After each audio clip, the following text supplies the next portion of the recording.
Hey guys, it's the Nerdy Movie Guy. So today I'm going to be talking about Halloween, the original one, alright? So, it's spooky season. I know we're halfway through spooky season, but I wanted to review some horror movies. And here's the thing, I'm playing catch-up. So, if you're a horror fan watching my review, please don't judge me, alright? So I'm playing catch-up, I'm trying to watch the originals. I've seen the original Halloween, Scream, Friday the 13th, Texas Chainsaw Massacre, Saw. I'm trying to watch the classics, and I'm still playing catch up. So, to me, I think the benefit of sort of starting from the beginning is when it comes to Halloween. This franchise has had so many movies. I know there's sequels. I know there's sort of remakes. There was a rebooted version a few years ago.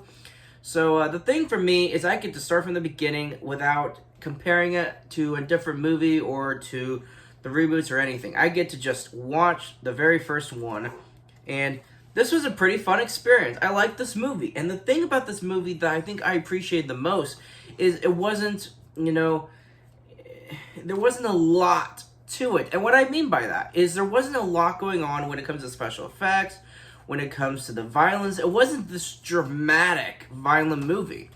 It was, it relied on Michael Myers being creepy. And in this movie, he's kind of just a stalker.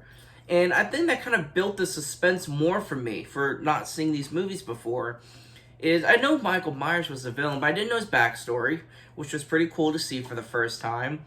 And when he's stalking, his victims, it was kind of interesting because I've seen some newer horror movies, and of course the newer horror movies are gonna, with better technology, with more practical effects, they're just gonna be a little bit more violent, I think, than some of the original ones, just due to the age of the technology.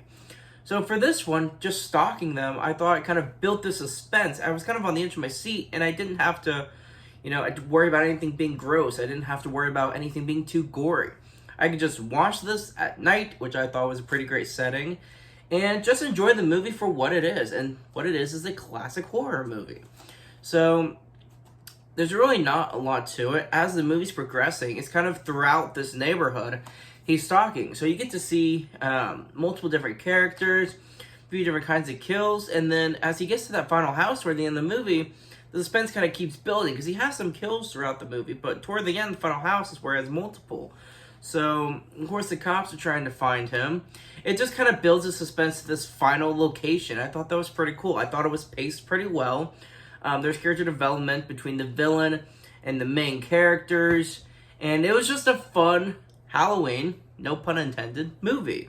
And I think that was the point when they made this, is, they just wanted this Halloween-themed movie, but it wanted to be a horror movie, not just a generic spooky movie.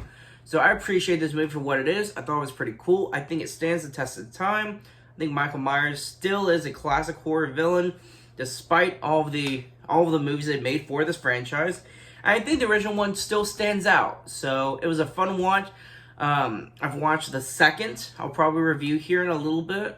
And I can't wait to watch more horror movies during October. So thanks so much for watching, guys.